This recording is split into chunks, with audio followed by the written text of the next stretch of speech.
क्या है, बैरियर होते हैं, बाधा होती है। देखिए बाधा का क्या मतलब है। आप देखिए, मान लीजिए कि आप किसी रोड पे जा रहे हैं, ठीक है, मैं आपको एग्जांपल दे रहा हूँ। किसी आप रोड पे जा रहे हैं, किसी सड़क पे जा रहे हैं, वहाँ पे क्या है कि सड़क बन रही है आगे, तो रास्ता वहाँ पे ब्लॉक हो चुका है। तो वो क्या है, वो बाधा है, आपको घूम के जाना पड़ेगा।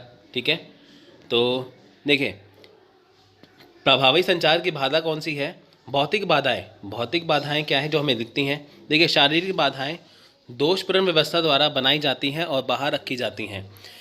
इनमें मध्यम गोपनीयता में शोर, समय और दूरी का प्रभाव, मध्यम में दोष, खराब रोशनी और अधूरा संदेश आदि शामिल है। देखिए भौतिक बाधाएं कौन सी है। मान लीजिए कि आप फ़ोन पे बात कर रहे हैं, आप कोई मैसेज दे रहे हैं, बट आपका जो मैसेज है उसमें आवाज़ आपकी कट रही है, तो जिसकी वजह से जो रिसीवर है, जो मैसेज आपका सुन रहा है, संदेश सुन रहा है, उसको मैसेज सही से पहुंच नहीं पा रहा। ठीक है, दूसरी बात, उसमें क्या है कि बहुत शोर मच रहा है, यानी कि आप किसी से बात कर रहे हैं, बाहर क्या है, जनरेटर चल रहा है या कोई शोर मच रहा है, वो भी क्या है, भौतिक बाधाएं हैं। ठीक है, या समय और दूरी का प्रभाव, यानी कि आप यहाँ पे खड़े हो, आपका दोस्त बहुत दूर खड़ा है, तो आप उसको ऊंची ऊंची आवाज़ दे के कुछ कह रहे हो पर वो सुन नहीं पा रहा, वो क्या है, बौद्धिक बाधाएं। नेक्स्ट है सिमेंटिक बैरियर। देखिए इसे इंग्लिश में मैंने ऐसे ही हिंदी में लिख दिया कि ताकि आपको समझने में दिक्कत ना हो। भाषा के उपयोग में समझ में आने वाली कठिनाइयाँ सिमेंटिक बैरियर बनाती हैं। इनमें कई अर्थों का उपयोग, तकनीकी शब्दों का उपयोग, अस्पष्ट धारणा, गलत व्याख्या आदि शामिल है। सिमेंटिक बैरियर तब होता है कि जब हम भाषा कोई समझ नहीं पाते। ठीक है, यानी कि हमें भाषा के उपयोग को समझने में कठिनाइयाँ आती हैं। इसके देखिए अर्थों का, शब्दों का जो अर्थ है उसका उपयोग है, तकनीकी शब्द है। आप देखिए कि मान लीजिए कि आपको कोई व्यक्ति या आपका कोई दोस्त आपको कोई चीज़ समझा रहा है, बट आपको वो अच्छे समझ नहीं, मान लीजिए कि आपको कंप्यूटर चलाना बिल्कुल नहीं आता, बट आपका दोस्त जो है वो आपको कंप्यूटर के बारे में सारी जानकारी दे रहा है, आपको वो मैसेज दे रहा है, पर आपको समझ नहीं आ रहा। क्यों? क्योंकि उसमें क्या है कि आपको वो चीज़, उसकी जो लैंग्वेज है, कंप्यूटर की भाषा, वो समझ में नहीं आ रही। ठीक है, नेक्स्ट है संगठनात्मक बाधाएं। संगठन में जो कई पदानुक्रमित स्तर हैं और संदेश को रिसीवर तक पहुंचाने से पहले कई स्तरों से गुजरना पड़ सकता है, यह विकृत वास्तविक संदेश बन जाता है, जैसे कि लाइन और स्टाफ संबंध, नीतियां और नियम, चयन, गलत माध्यम। देखिए संगठनात्मक बाधाएं क्या है कि रिसीवर तक जो संदेश पहुंचने से पहले जो है वो कई स्तर उसमें आते हैं, जैसे कि संदेश जो है वो बाहर तक जो है वो गलत हो जाते हैं। यानी कि ऐसा होता है कि जैसे हमने कोई मैसेज किसी को पहुंचाना है, पर जो मैसेज है वो वास्तविक संदेश वहाँ पे पहुँच नहीं पाता। यानी कि जो मैसेज, मान लीजिए कि आप किसी को कह रहे हो कि आप ये मैसेज देना चाहते हो, जब तक उसके पास मैसेज पहुँचता है तो उसका मतलब ही और हो जाता है। नेक्स्ट है सामाजिक अवरोध बाधाएं। देखिए जब प्रेषक और रिसीवर का माइंड सेट इस अवरोध को बनाने के अलावा एक दूसरे के अनुकूल नहीं होता, तो जैसे कि व्यवहार संबंधी रवैया, करीबी दिमाग, सूचना के स्रोत, करीबी दिमाग, स्वार्थ आदि। सामाजिक अवरोध बाधाएं क्या है। देखिए जो प्रेषक है, इनकी मैसेज देने वाला, रिसीवर है मैसेज को सुनने वाला, ठीक है, उनका देखिए माइंड सेट क्या है, एक दूसरे के अनुकूल नहीं होता। मान लीजिए कि आपका दोस्त आपको कुछ बात कह रहा है, पर आप किसी और चीज़ के बारे में सोच रहे हो, ठीक है, तो जो आपको वो मैसेज देगा आपको वो समझ नहीं आएगा, दिमाग में कुछ और चल रहा है, सुन आप कुछ और रहे हो, वो आपके दिमाग में सही से बैठेगा नहीं, तो वो क्या है, सामाजिक अवरोध बाधाएं हैं। व्यक्तिगत बाधाएं क्या हैं। पारस्परिक संचार के लिए एक प्रमुख बाधा प्रवृत्ति हैन्याधीश की प्रवृत्ति, संदेश का मूल्यांकन, अनुमोदन और दूसरे के दृष्टिकोण को अस्वीकार करना। व्यक्तिगत बाधाएं क्या है कि दूसरे का जो दृष्टिकोण है, इसे अस्वीकार कर देना, यानी कि आपको कोई अगर बात कह रहा है किसी के बारे में, या आप किसी से बात कह रहे हो किसी दूसरे व्यक्ति के बारे में, वो सुनने को तैयार नहीं है, वो क्या है, व्यक्तिगत बाधाएं हैं। यानी कि मान लीजिए कि आप कह रहे हो किसी को कि आप उस बंदे से, उस व्यक्ति से सतर्क रहिए, है ना, तो वो आपकी बात सुनता ही नहीं है। या आप किसी अपने दोस्त से कहो कि आप जब भी सड़क पे जाएं तो आप हेलमेट लेके जाएं, या जो बाइक के कागज़ हैं वो साथ में रखें, वो आपकी बात मानेगा ही नहीं। वो क्या है, व्यक्तिगत बाधाएं हैं। देखिए एक क्वेश्चन कर लेते हैं, 2016 का क्वेश्चन है, संचार साझेदार की पसंद के कारकों से प्रभावित होता है। इनकी जो संचार है वो साझेदार की जो पसंद है उसे, उसके कारकों से प्रभावित होता है। तो इसका आंसर ऑप्शन नंबर ए, निकटता, उपयोगिता और अकेलापन से। कक्षा संचार के अवरोध, यानी अवरोध का मतलब बाधाएं, यानी कि कक्षा संचार के अंदर आने वाली बाधाएं कौन सी है। देखिए जब क्लास में शिक्षक बच्चों को पढ़ाते हैं तो उसमें कई प्रकार की बाधाएं आ जाती हैं, तो उसको आज हम पढ़ेंगे। देखिए, ये भी एक प्रकार से कम्युनिकेशन है। मैंने आपको बताया था ना, संचार जो होता है वो कई प्रकार से है, चाहे वो कक्षा के अंदर हो, कक्षा के बाहर हो, आपके निजी जीवन में हो, तो संचार तो हर एक जगह होता ही है। तो इसमें हम बात करेंगे कक्षा संचार के अवरोध की। देखिए, आकार में बढ़ने और विभिन्न पृष्ठभूमि से आने वाले छात्रों के कारण कक्षा में प्रभावी संचार की बाधाएं। देखिए, संचार की बाधाएं पता लगाना मुश्किल है, लेकिन कक्षा में प्रभावी संचार के लिए कुछ सामान्य अवरोध है। देखिए, आकार में बढ़ने, आप देखिए क्लास में जो है एक क्लास जो होती है वो तकरीबन 40 से 50 बच्चों की होती है, ठीक है। तो उसमें क्या है कि हर एक जो बच्चा है वो विभिन्न पृष्ठभूमि से है। कोई मान लीजिए दिल्ली का कोई स्कूल है, वहाँ से कोई पंजाब से होगा, कोई हिमाचल से होगा, कोई कहाँ से होगा, कोई दिल्ली से होगा। तो ऐसे क्या होगा कि विभिन्न प्रकार की पृष्ठभूमि से बच्चे आए होंगे। तो देखिए, कक्षा संचार की बाधाएं हैं, आमतौर पर पता लगाना मुश्किल है, पर कुछ प्रभावी संचार के लिए हम कुछ सामान्य अवरोध देखते हैं कौन से हैं। देखिए, लिस्टिंग या लिसनिंग बाधाएं, इसका मतलब है सुनने वाली बाधा, ठीक है। लिस्टिंग बाधाएं यानी कि सुनने में दिक्कत आना। देखिए, प्रभावी सुनना कक्षा में सबसे महत्वपूर्ण कारकों में से एक है। बाहर का शोर जैसे टेलीफोन या अन्य निर्माण शोर को सुनना मुश्किल बना देता है। देखिए, यहाँ पे क्या है, मान लीजिए क्लास है, क्लास के अंदर क्या है, कक्षा के अंदर क्या है, प्रभावी सुनना। प्रभावी सुनना का मतलब है कि कक्षा में एक जब शिक्षक बच्चों को पढ़ाता है, जब शिक्षक बच्चों को क्लास में पढ़ा रहा है तो उसमें उसको प्रभावी रूप से सुनना। प्रभावी मतलब कि ध्यान से सुनना कि टीचर क्या कह रहा है, वो सबसे महत्वपूर्ण कारक है। अब मान लीजिए बाहर जनरेटर चल रहा है या टेलीफोन पे कोई बात कर रहा है, तो उससे प्रभावी सुनना हो नहीं पाएगा। मान लीजिए बाहर जनरेटर चल रहा है, ठीक है, क्लास के अंदर जो शिक्षक पढ़ा रहा है बच्चों को, तो उससे कुछ समझ नहीं आएगा, क्योंकि देखिए बाहर का जो शोर है वो उसमें बाधा डालेगा। नेक्स्ट है, एकाधिक अर्थ शब्दों का प्रयोग करें। कई बार शिक्षक को अलग अलग संदर्भ में इस्तेमाल किया जाता है, तब छात्रों को एक शब्द का एक अलग अर्थ मिलता है जो गलतफहमी पैदा करता है। देखिए, एकाधिक अर्थ यानी कि वो शब्द जिनके कई तरह से कई मतलब निकलते हैं। एक शब्द है, कई मतलब निकलते हैं। अब देखिए, जैसे एग्जाम्पल के तौर पे एडवोकेट जो होता है उसे इंग्लिश में कहते हैं वकील। अगर हम शुद्ध हिंदी की बात करें तो उसे बोलते हैं अधिवक्ता, ठीक है। एडवोकेट को क्या बोलते हैं आमतौर पे, वकील, और साथ में कहते हैं हिंदी में, शुद्ध हिंदी में अधिवक्ता। अब क्लास में देखिए कि मान लीजिए टीचर ये बात कहे, एडवोकेट, वकील, अधिवक्ता, 3 मतलब हो गए।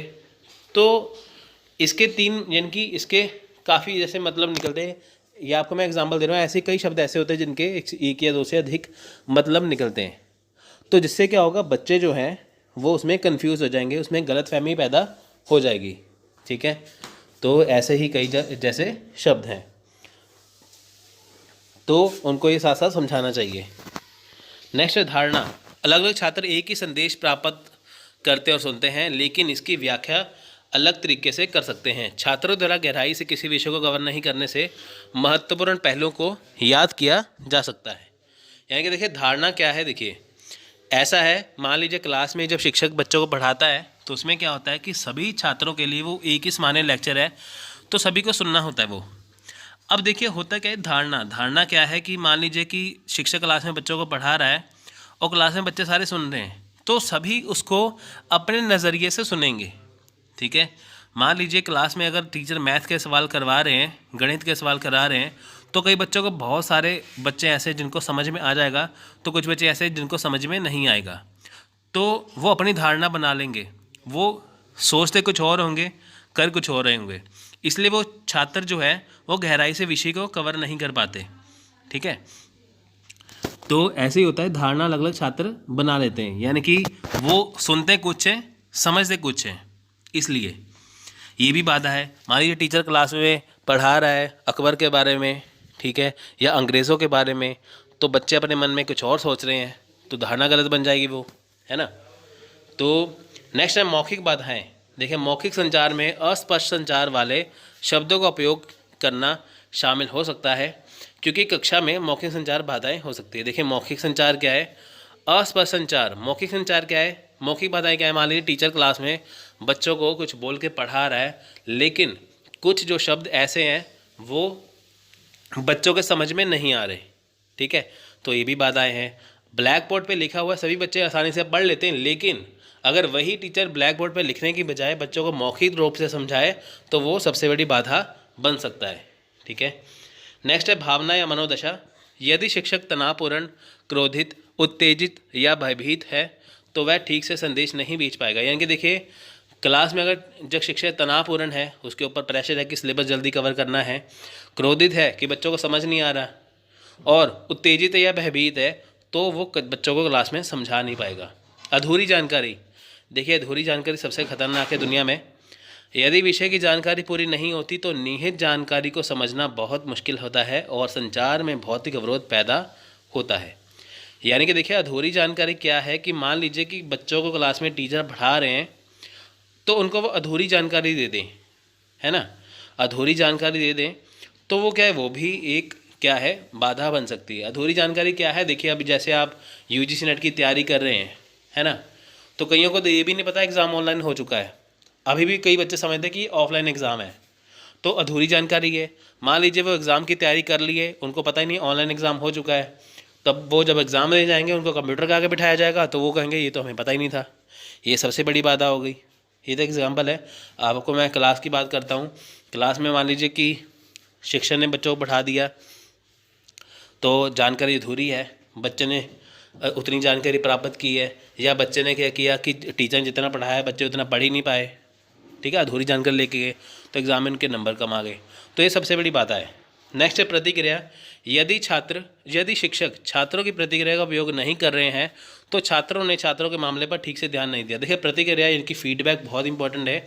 यानी कि अगर शिक्षक जो है छात्रों की प्रतिक्रिया नहीं ले रहे, वो उनका फीडबैक नहीं ले रहे, तो जो छात्र हैं वो भी अपनी पढ़ाई पर ठीक से ध्यान नहीं दे पाएंगे। फीडबैक का ऐसा मतलब भी है, मान लीजिए क्लास में टीचर पढ़ा रहे हैं तो बच्चों से साथ साथ पूछते जाएं कि कैसे समझ में आ रहा है कि नहीं, तो बच्चे साथ में प्रतिक्रिया देंगे। दूसरी तरफ जो टेस्ट लिया जाएगा, मान लीजिए टीचर ने बच्चों को क्लास में पढ़ा दिया, अब उनका रोज़ टेस्ट होगा जो उनको पढ़ाया जाएगा, तो इनसे फीडबैक मिलेगा कि उसने कितनी अच्छी तरह से पढ़ाया है। अगर टेस्ट में सारे बच्चे पास हो जाएं तो समझो कि टीचर का पढ़ाया सफल हो गया। अगर ना हो पाए तो टीचर को समझ आ जाता है, शिक्षक को समझ में आएगा कि उसने जो बच्चों को पढ़ाया समझ में नहीं आ रहा। तो यह है प्रतिक्रिया। तो नेक्स्ट हम देखते हैं, देखिए कक्षा प्रबंधन में महत्व के 5 मुख्य क्षेत्र, या ऐसे कर सकते हैं कक्षा प्रबंधन में 5 मुख्य क्षेत्र के महत्व। देखिए पहला है उत्तेजना। यानी कि कक्षा में क्या होता है कि 5 मेन चीज़ होती हैं, 5 मेन बातें होती हैं जिनका बहुत ज़्यादा महत्व होता है, इंपॉर्टेंस होती है। पहली उत्तेजना, यह सुनिश्चित करने के लिए कि छात्र प्रेरित है और सीखने के लिए तैयार है।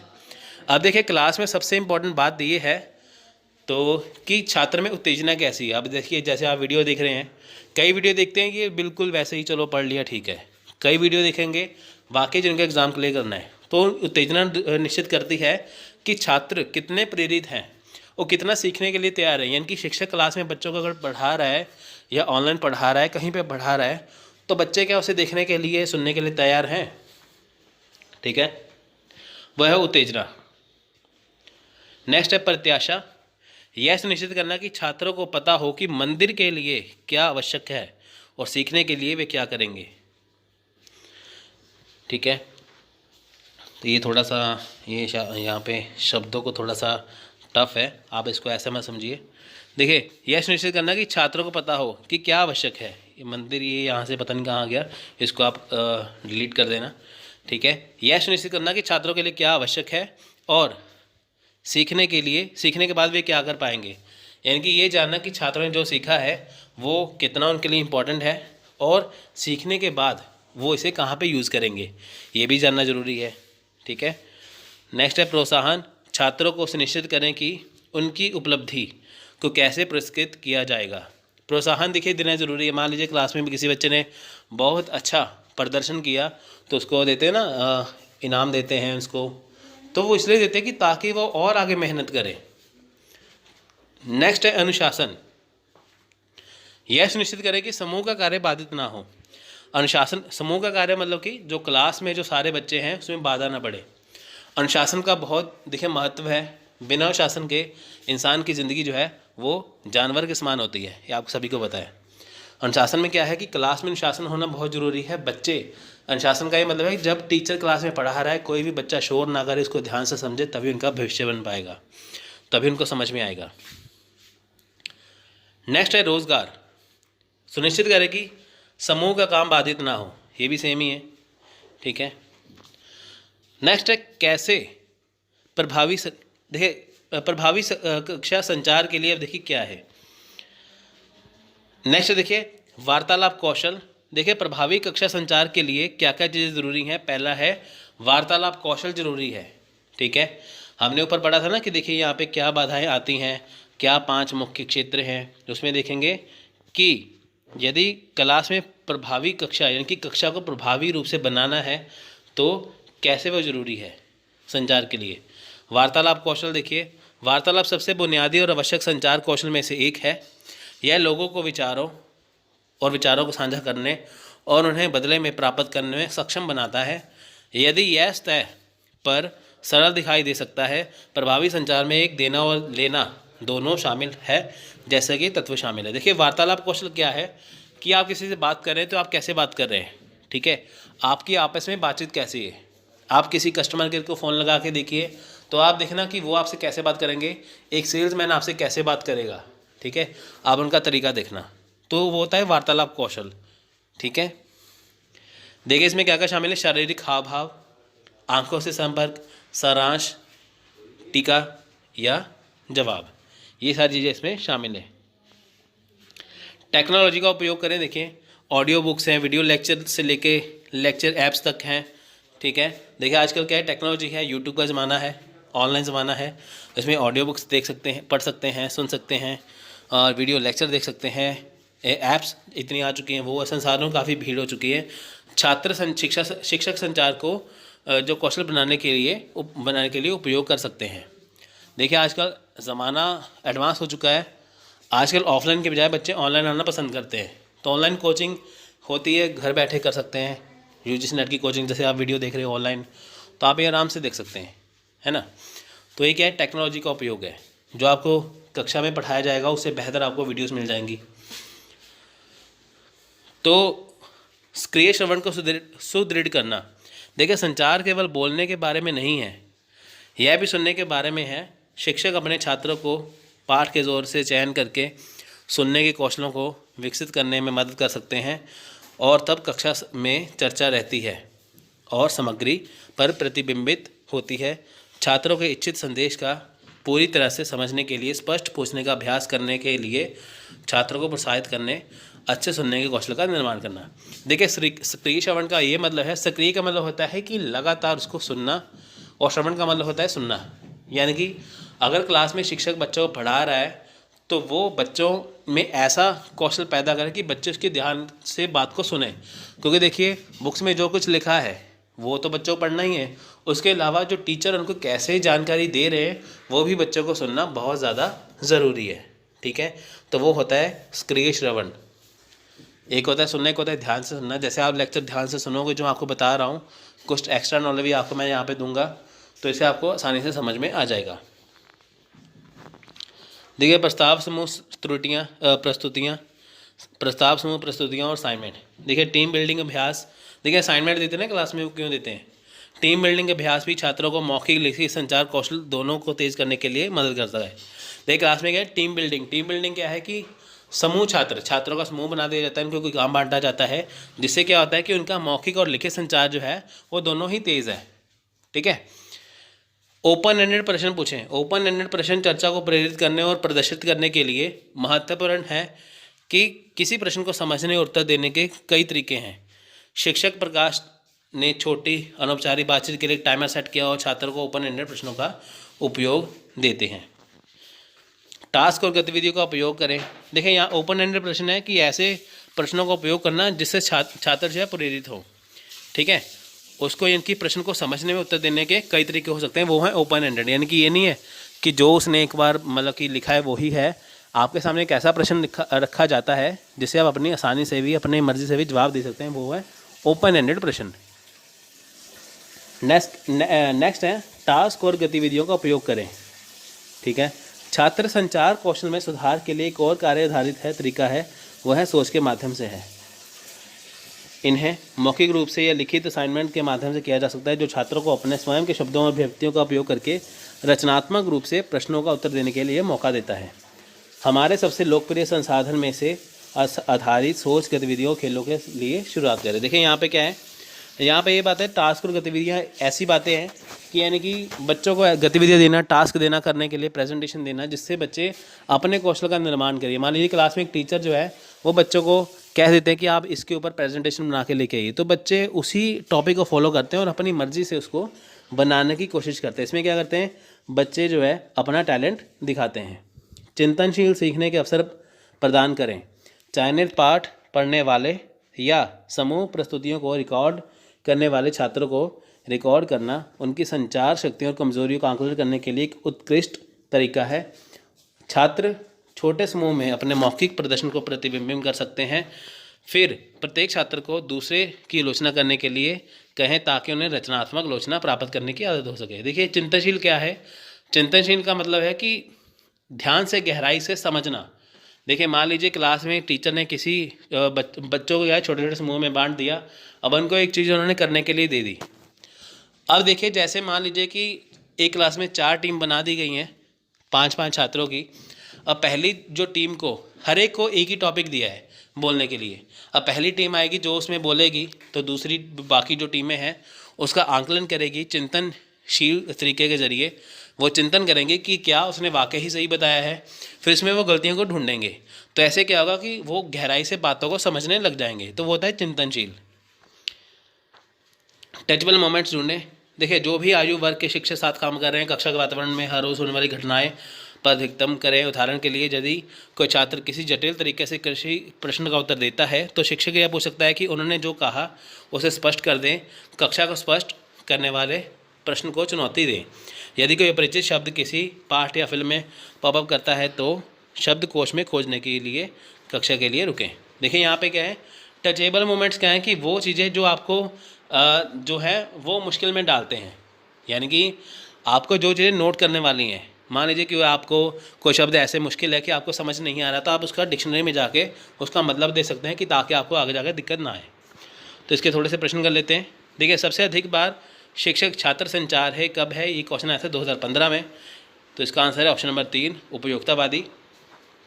एक कक्षा में छात्रों को संबंधित करते समय एक शिक्षक को जिस महत्वपूर्ण तत्व का संज्ञान लेना होता है उसे पहचानें। ये 2016 में क्वेश्चन था। इसका आंसर है उत्तर नंबर 2 आवाज़ का नियमन। ठीक है। नेक्स्ट है कक्षा में शिक्षक का तत्काल नियंत्रण होता है। तो ये अगस्त 2016 का क्वेश्चन है। इसका आंसर है ऑप्शन नंबर 1 संचार के स्वयं चयनित तरीके और संदेश। संचारी शब्द की स्थिति में क्या करते हैं, तो ये 2016 का क्वेश्चन है। उत्तर नंबर 4 इसका आंसर है शक्ति, संरचना और परंपरा। एक अच्छे क्लासरूम कम्युनिकेटर के रूप में आपको क्या पता होना चाहिए, ये भी 2016 क्वेश्चन है। इसका आंसर है ऑप्शन नंबर 3 धूर्त ठहराव, यानी कि पता होना चाहिए कि कहाँ पे पॉज आपको लेना है। तो ये था आज का लेक्चर। अगर आपको ये सारा PDF चाहिए तो आप हमारा व्हाट्सएप ग्रुप ज्वाइन कर सकते हैं। डिस्क्रिप्शन बॉक्स में नंबर दे रखा है, आप उसके ऊपर कॉन्टैक्ट कर सकते हैं या PDF भी परचेज़ कर सकते हैं। तो मिलते हैं अगली वीडियो में, तब तक